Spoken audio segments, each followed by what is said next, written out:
Recentemente, a Netflix lançou Adolescência, uma série fictícia, mas que é assustadoramente real. Ela não foi baseada em uma história específica, mas em várias histórias.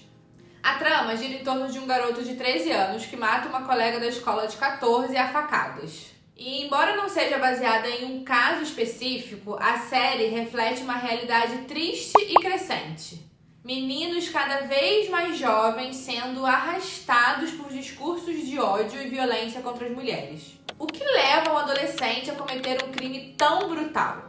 A resposta, obviamente, não é nada simples, mas a série vai apontando para alguns elementos que a gente precisa discutir.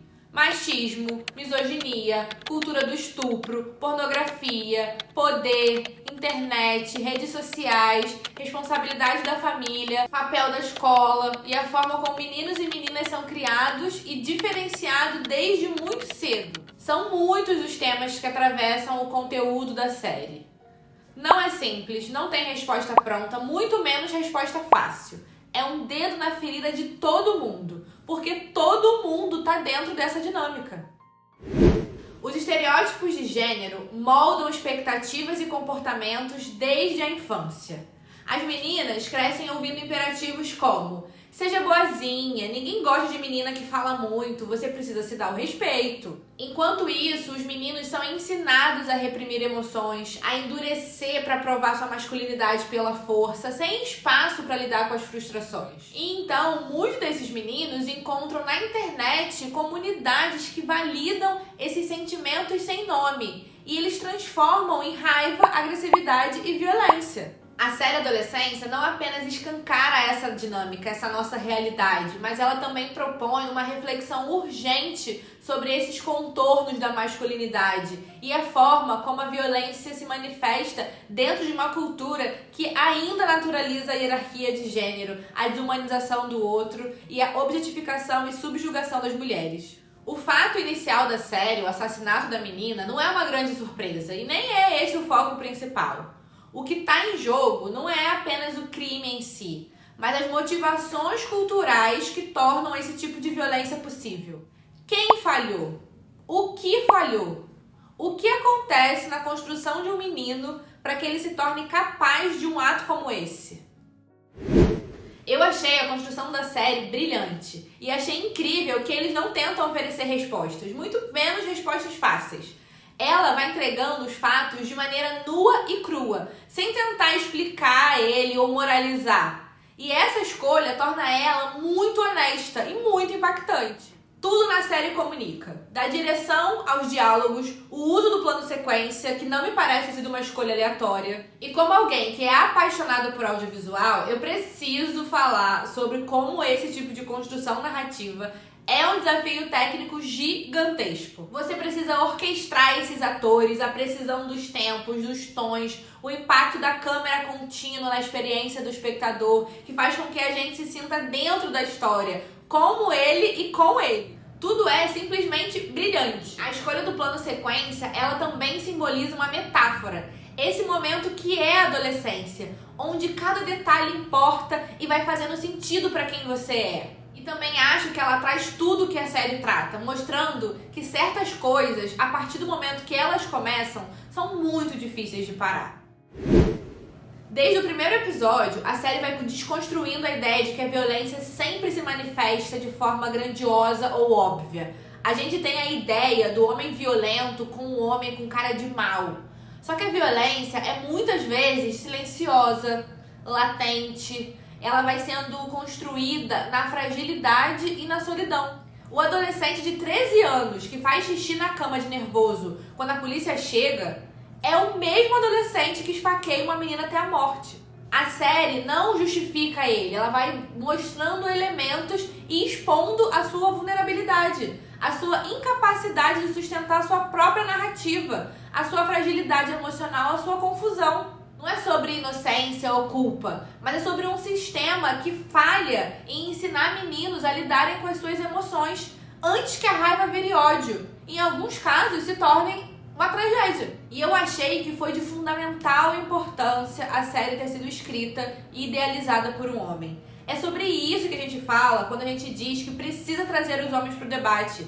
A gente precisa do olhar deles, da perspectiva deles, que eles tragam o que eles pensam, o que eles sentem, o que eles acham sobre tudo isso. É a partir desse entendimento que a gente vai conseguir abrir o diálogo. A série traz alguns conceitos bem atuais, como por exemplo os Red Pills, que se apropriaram da metáfora da pílula vermelha do filme Matrix. Eles até falam diretamente sobre isso na série. Eles também distorceram o princípio de Pareto, aquele 80-20, sabe? Eles também falam dos incels. E a gente também pode falar desses movimentos do MGTOW, por exemplo. A gente pode falar dos PUA. Infelizmente, a gente pode falar de muitos conceitos. Hoje, a gente tem muitos grupos e muitos conceitos nomeados e com muitos integrantes que fazem parte desses pacotes de misoginia. Só que qual é o pulo do gato? O pulo do gato é que nenhum deles ensina diretamente sobre ódio ou morte às mulheres. Você não vai ver nenhum Red Pill vendendo esse curso. Mas o que fundamenta, o que embasa e o que alicerça todo esse pensamento é uma construção, é uma cultura que todo mundo faz parte. A gente bebe esses sucos de machismo e patriarcado na mamadeira. Isso acontece muito antes das redes. As redes sociais hoje têm sim um alcance exponencial. Eles conseguem se articular de qualquer lugar do mundo. Eles se encontram dentro dos seus próprios quartos. Mas essa raiz está na própria estrutura da sociedade. Desde muito cedo, a gente é colocado em caixinhas de acordo com o nosso sexo biológico. As mulheres aprendem que o seu valor está diretamente ligado ao seu comportamento obediente, que está vinculado à beleza. E esse pacote vai sendo associado a comportamentos bem específicos, como submissão, obediência, pureza, delicadeza, silêncio, não criticidade.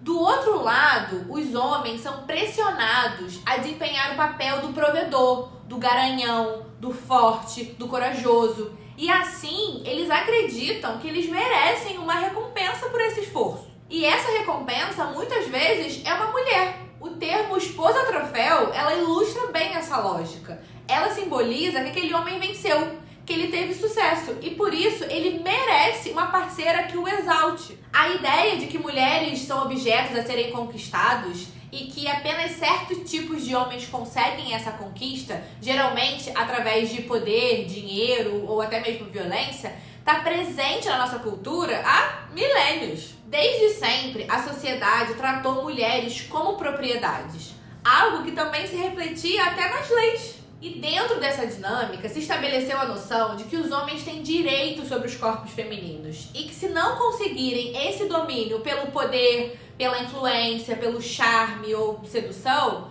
podem e devem recorrer à força. E lembrar que a violência aqui, ela não se manifesta apenas de forma física. Manipulação, mentiras, jogos emocionais também podem ser extremamente violentos, embora muitas vezes eles sejam extremamente naturalizados também. A escola, que deveria ser um espaço de aprendizado, de construção de personalidade, identidade, entendimento de si, também reflete os mesmos problemas da sociedade. O bullying e a misoginia se misturam de forma sutil, normalizando esses comportamentos que vão se estendendo muito além da infância.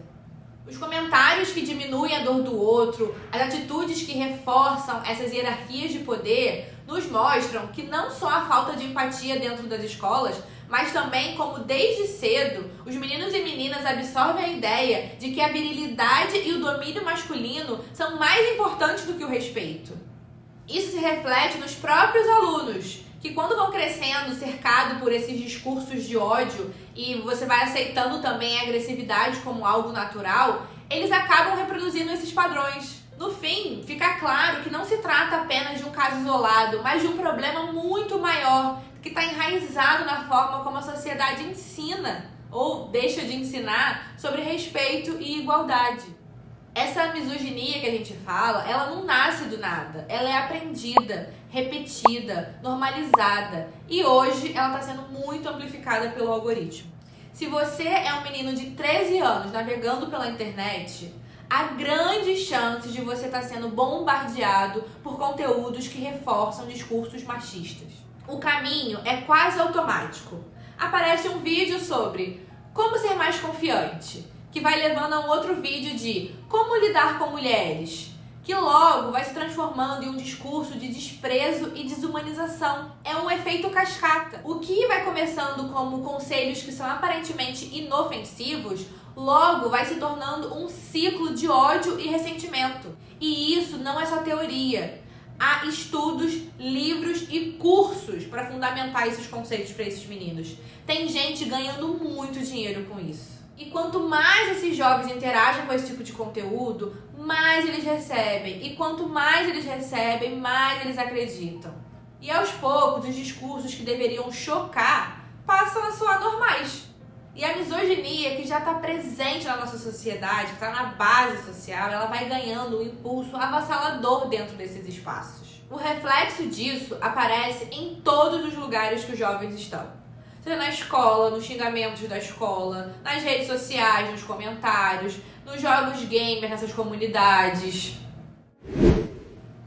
Eu ouvi um podcast com a juíza Vanessa Cavalieri, que ela é juíza da Vara e da Infância e da Adolescência do Rio de Janeiro, onde ela trouxe casos inimagináveis. E ela falou sobre como meninos, crianças de apenas 8 anos já estão repetindo falas misóginas em grupos de WhatsApp, mandando colegas de escola lavarem a louça ou chamando as meninas de vagabunda. Gente, 8 anos de idade.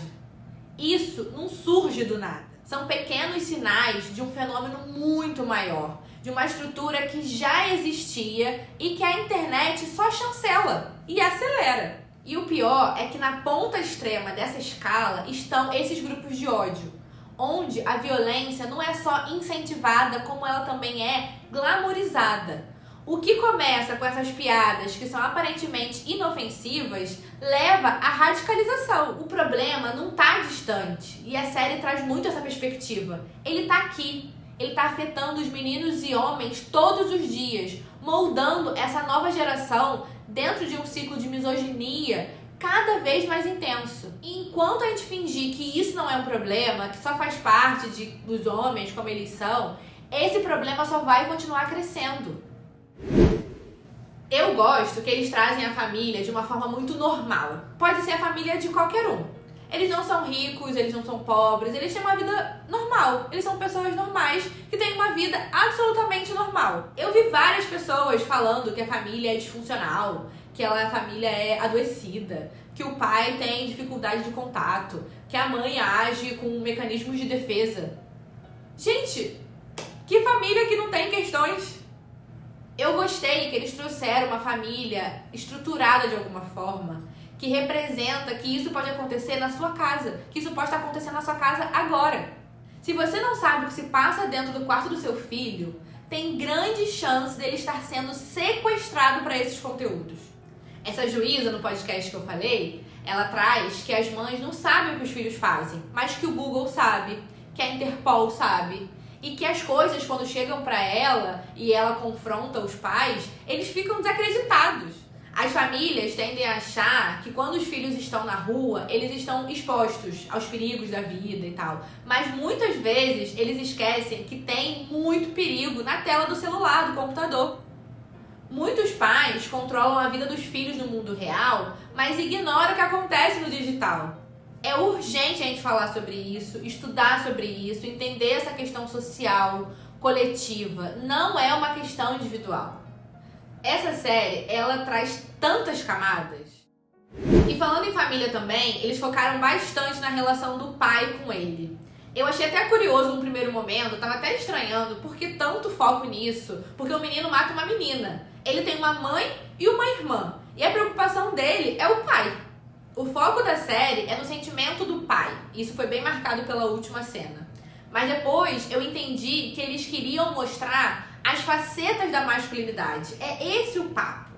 E já ficou muito claro que ele despreza as mulheres, mesmo que essas mulheres sejam sua mãe ou sua irmã. Eles focam na relação do pai com ele, mostrando que o pai é uma figura forte para ele. Mesmo que eles fossem meio desconectados, assim, no sentido afetivo, A série quer trazer essa reflexão de como as masculinidades são criadas e são replicadas, né? Isso aparece bastante na série. E também é interessante a gente desmistificar que isso só ocorre com crianças ou jovens sem figuras maternas ou paternas. Então, é possível você ter essas referências físicas, mas não presentes. Muitos pais estão ali, mas não constroem laços afetivos com os filhos. Eles não conseguem trocar e ensinar sobre sentimentos, não conseguem falar sobre rejeição, não orientam sobre as relações. Como sociedade, a gente cria os meninos para eles serem emocionalmente independentes de uma forma bem distorcida. Não é no sentido de maturidade emocional, mas no sentido de solidão. Sem uma referência masculina saudável, eles vão buscando esse pertencimento em qualquer lugar. E muitas vezes eles encontram nesses fóruns misóginos um espaço que os aceita. E isso vai criando um ciclo. Homens que não aprenderam a lidar com emoções não sabem ensinar seus filhos a fazer diferente. Eles tentam ser melhores, mas vão acabando falhando nisso. A dificuldade de construir relação entre esses pais e filhos é uma questão primária, não é apenas um sintoma. Se a gente não ensina os meninos a serem emocionalmente disponíveis, como que a gente espera que eles se tornem homens que respeitem e compreendam as mulheres? O impacto de um crime e de tudo que aconteceu vai muito além do ato violento. E eu gostei que a série não trouxe esse antes, ela trouxe o pós, onde tudo vai mostrando como se passa, como vai reverberando na família, na sociedade, na comunidade como um todo. A série nos leva a questionar o papel dos adultos na formação das novas gerações e como a exposição desenfreada a esses discursos de ódio na internet pode transformar frustração em violência real. Quando a série mostra a dor dos pais e a vulnerabilidade dos filhos, a série vai escancarando essa cultura que alimenta essa masculinidade tóxica, mas ela também aponta para um caminho diferente. Um novo modelo de masculinidade, um modelo que reconhece a fragilidade humana, que valoriza a empatia e que se posiciona contra formas de opressão.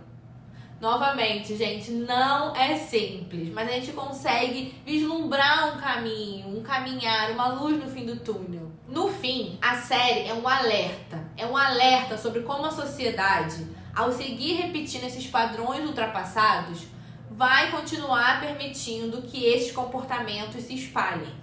Mais do que uma denúncia, um alerta para tudo isso, é um chamado para que os pais, educadores e a comunidade, sociedade como um todo repensem os papéis de gênero, as relações de poder e principalmente a urgência de construir esses vínculos que são baseados no respeito, na empatia, na atenção, no afeto.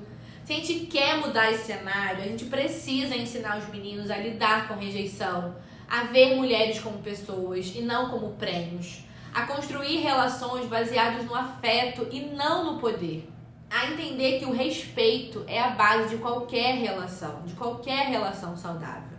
Essa transformação não é simples, mas ela é urgente. A gente precisa de um esforço coletivo para garantir que no futuro esses meninos não se sintam obrigados a buscar validação nesses espaços tóxicos que vão empurrando eles para o ódio, para a violência, mas sim em ambiente onde eles aprendem a ser empáticos, a respeitar a diversidade e a se relacionar com os outros de maneira construtiva.